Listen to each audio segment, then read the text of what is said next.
এখানে আমরা শুধু একটা আসনকে নয়, আমরা পুরো বাংলাদেশকে রিপ্রেজেন্ট করব। শহীদ প্রেসিডেন্ট জিয়াউর রহমানের আত্মার শান্তি মাগফিরাত কামনা করছি। দেশনেত্রী বেগম খালেদা জিয়া, যিনি আমাদের জন্য লড়েছেন, সংগ্রাম করেছেন, যার হাত ধরেই রাজনীতিতে এসেছি, আমি সেই মহান নেত্রী দেশনেত্রী বেগম খালেদা জিয়াকে শ্রদ্ধা ভরে স্মরণ করছি। আমাদের সকলের নেতা, বিএনপির সম্মানিত চেয়ারপারসন, বাংলাদেশ গণপ্রজাতন্ত্রী সরকারের মাননীয় প্রধানমন্ত্রী জনাব তারেক রহমানের কাছে আমি কৃতজ্ঞতা জ্ঞাপন করছি।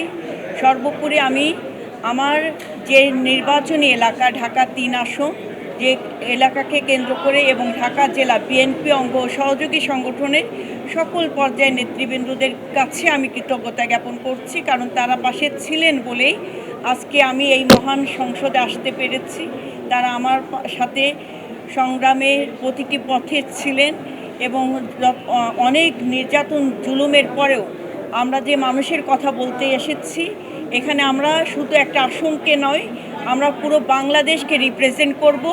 যেখানে মানুষ, নির্যাতিত নিপীড়িত মানুষ তার কথাগুলো বলতে পারে না, অসহায় নিপীড়িত মানুষের কথাগুলো আমরা সংসদে বলবো এবং যথাযথ আইন প্রণয়নের মাধ্যমে এই সকল সমস্যার সমাধান হবে, এই পথ আমরা সৃষ্টি করব।